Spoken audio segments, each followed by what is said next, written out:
Witajcie moi mili, jakiś czas temu Peugeot 607 pojawił się na kanale i wtedy zadałem sobie takie jedno ważne pytanie. Peugeot, gdzie jesteś? Gdzie ty teraz jesteś?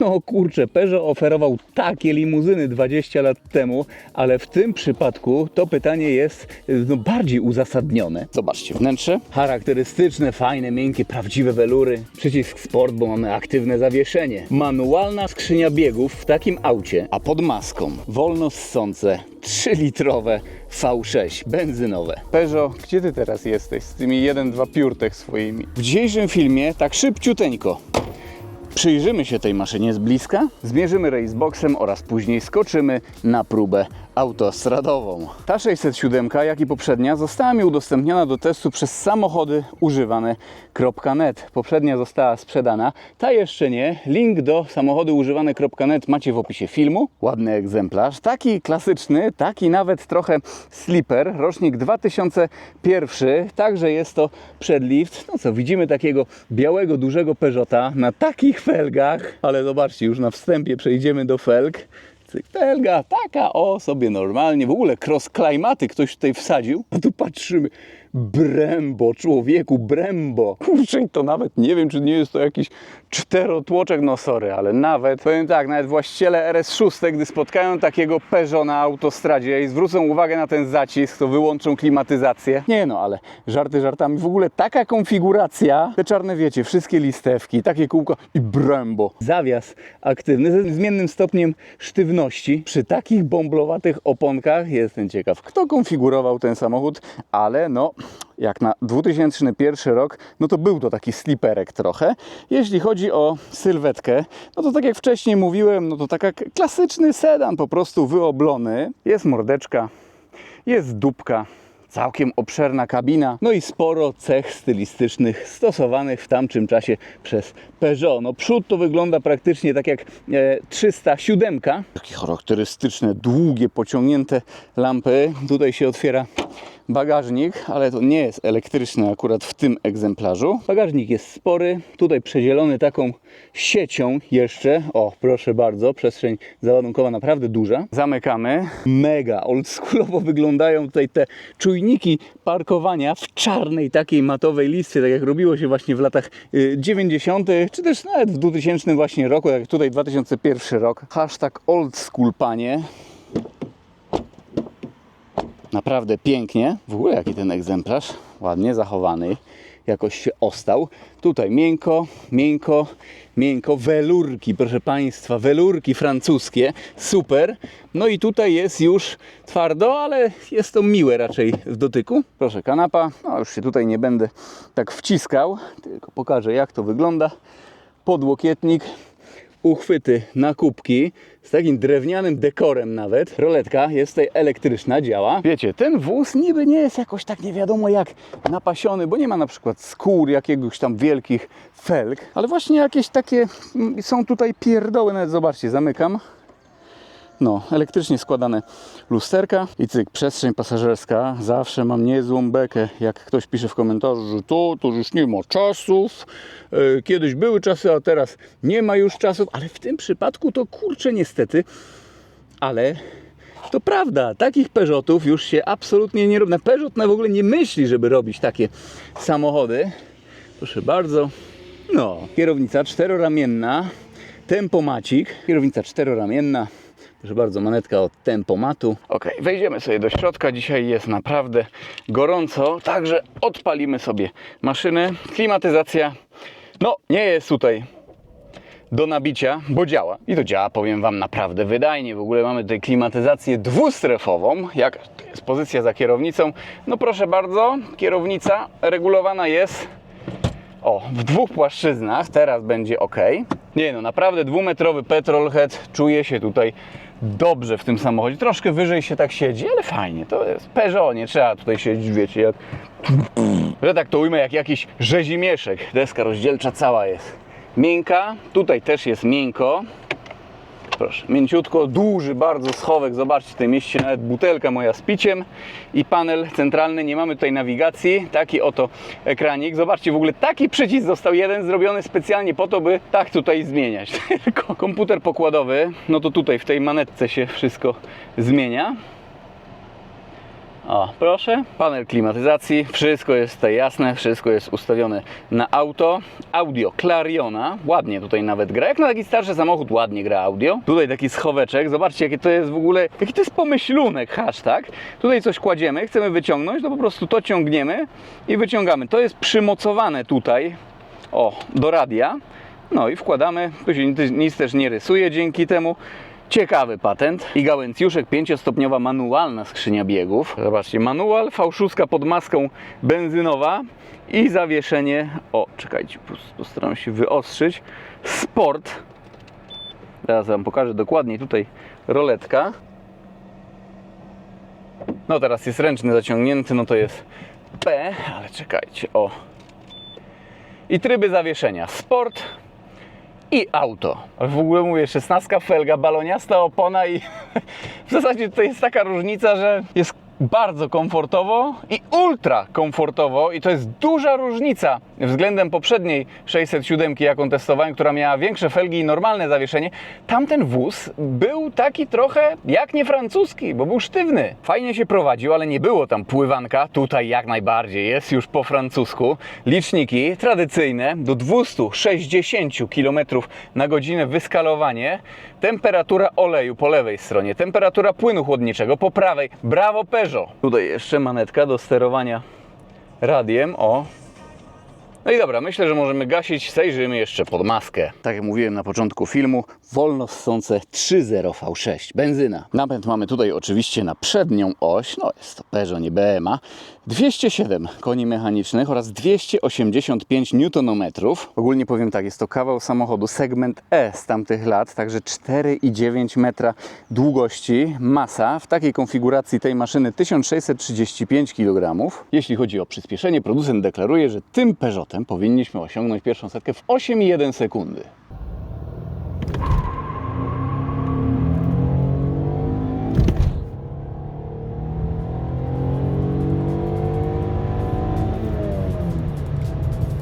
Prędkość maksymalna aż 240 km na godzinę i powiem Wam, no kurczę, jak się rusza tym samochodem, to czuć, że on chce jechać po prostu, ale o tym później, zobaczycie zresztą, przekonacie się. No i dobra, myślę, że czas przenieść się na parking przed przejściem granicznym w Kołbaskowie, zobaczymy co to będzie. Okej, jesteśmy na miejscu, tutaj z kolegami z ciężarówek, widzami porozmawiałem sobie, wszyscy obejrzeliśmy Peugeota, no i jednogłośnie stwierdziliśmy, że to fajny wóz. Taki kurczę sleeper. Palimy maszynę i przy tym soundcheck.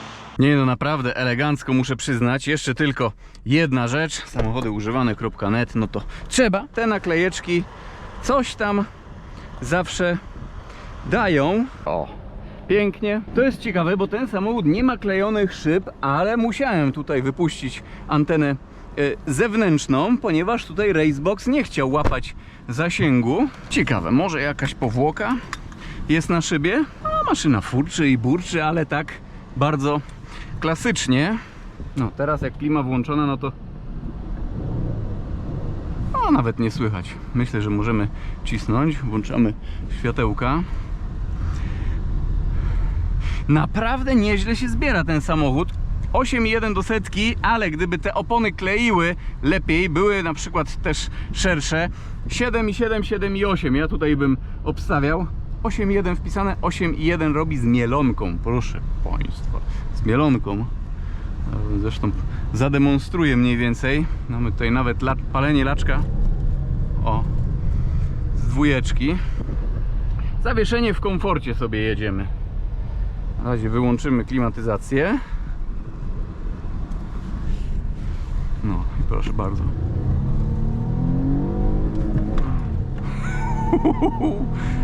No. Nie, naprawdę. Aż wydawałoby się, że ten samochód jest naprawdę szybszy. W ogóle komfortowa, przyjemna jazda. Ta skrzynia biegów wchodzi. Biegi wchodzą, ale chodzi troszeczkę tak po francusku. Nie jest aż taka super precyzyjna jak na przykład w Hondzie Civic Type R, który ostatnio był na kanale. No tam to naprawdę manual chodził lepiej nawet niż moje kolana. Tutaj tak podobnie jak moje kolana. Takie wiotki Kazio. Dobra, na razie włączyłem klimatyzację. ESP włączone. Lekki koreczek. Dzisiaj jest praktycznie bezwiecznie. No. Jeszcze skasujemy zużytko. A już skasujemy. No ostatnio mamy taką perspektywę na kabinę, nie tutaj, ponieważ tutaj często kamera się po prostu może przegrzewa mi się po prostu od słońca, nie ma nawiewu, a tutaj sobie ustawiam nawiew na kamerkę, jest wszystko elegancko, zresztą tak widać. O, po kabinie normalnie sobie jedzie petrol. Ciekawe jak dzisiaj będzie z ruchem. To zawieszenie, nie wiem, my nawet na sport nie będziemy dawać. Ja bym wolał tutaj nie przejechać, a przepłynąć ten odcinek do Szmyln. No normalnie wszystko to tak tutaj chodzi. Tak jest, nie, taki odbiór tego samochodu. No czuć po prostu tą Francję, stężenie francuskiego samochodu we francuskim samochodzie 100%. O, długi też skok tutaj. Ja osobiście za kierownicą czuję się, jakbym jakimś TGV miał jechać. No dobra, może lekko będziemy jechać pod wiatr, ale naprawdę wiatrzysko jest dzisiaj symboliczne. Praktycznie w ogóle nie ma wiatru. Nie, Peugeot nie jest przypałowy. O kurczę, co to za numer? Aha, bardzo ładnie, żeby sobie zobaczyć wszystko. No nie, bardzo dobrze, to przepraszam. Klimatyzację wyłączamy. Raceboxik. Strujeczki, co jest 100 km na godzinę. No i dobra, ciśniemy. Niemiecka strona, odcinek bez ograniczeń prędkości.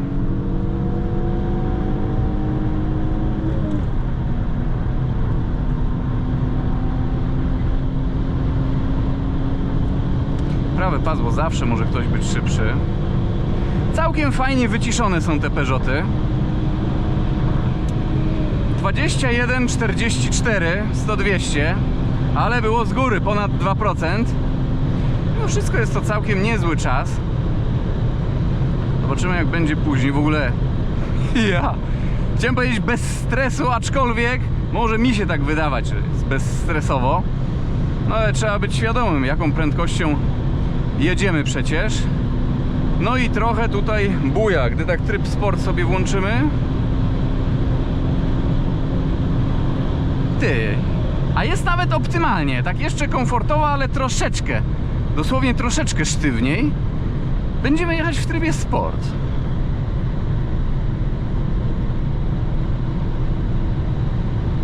No nie wiem, czy tutaj sobie coś porobimy.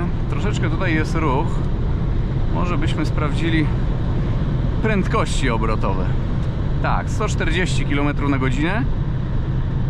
Dość wysokie są tutaj obroty. Dobra, 145 bieg, 3000, gdzieś tak 9 obrotów, 120.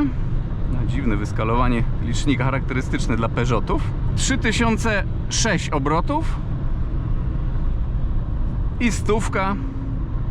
No to mamy już 2498 albo 9, ale aż tak dokładnie tego nie widzę. No dobra, jedziemy. Zbiera się ten samochód fajnie, tak mniej więcej, ja wiem, od 3000 obrotów już zaczyna maszyna iść. Wiadomo, jest to wolnossący silnik, także najbardziej on tutaj lubi obroty. Ale 3 litry, to też tutaj trochę dołu już jest.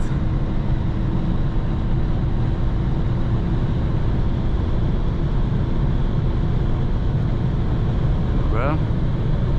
Tu taki luźny Ryszard. Zwiększę sobie nawiew.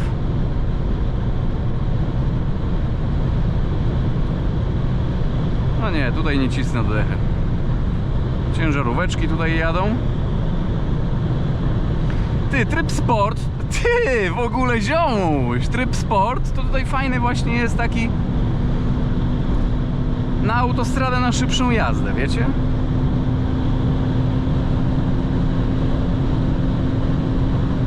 O, pozdrawiamy tutaj widzów.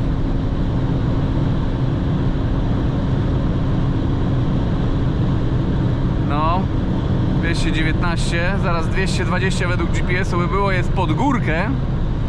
No i pod ten delikatniutki wiaterek jest tutaj potencjał. 240 według GPS-u. Zobaczymy. Dobra, myślę, że chyba widzimy się za chwilkę. No i dobra. No nie. To nie będzie to. A może i będzie?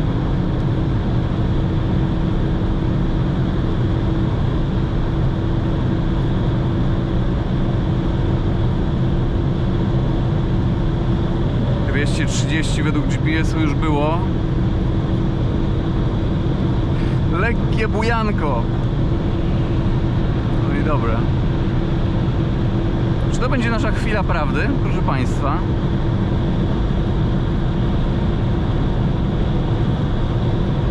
Chyba tak.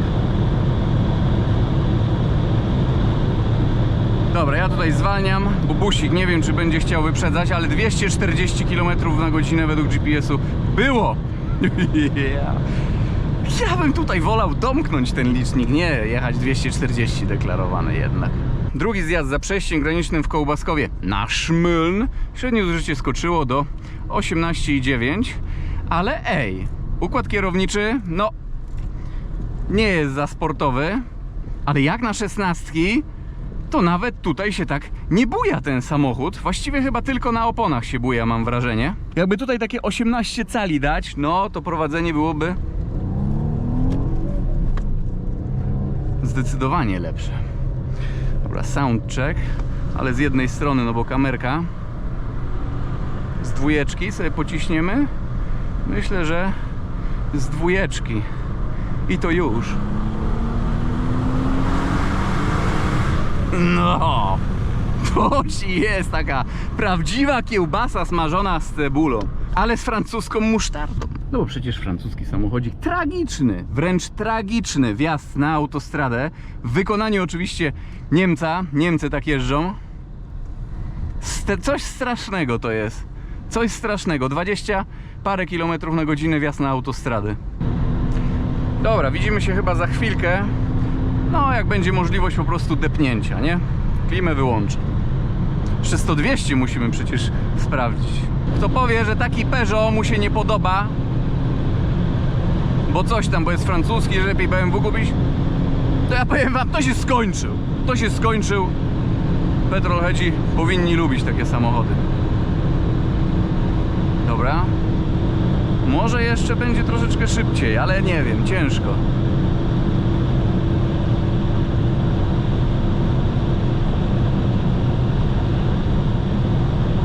Dobra, 39. Dajesz. 240 będzie więcej lekko.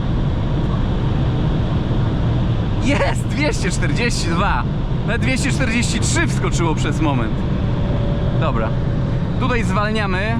Ja jeszcze muszę sprawdzić te 100-200. Naprawdę bardzo ładnie. Nawet nie wiem, jak tutaj było według prędkościomierza, ale widzę, przekłamanie jest tutaj minimalne. Dobra, tutaj będzie pod górę, a potem z góry. Jakoś myślę, że to się wyzeruje spoko.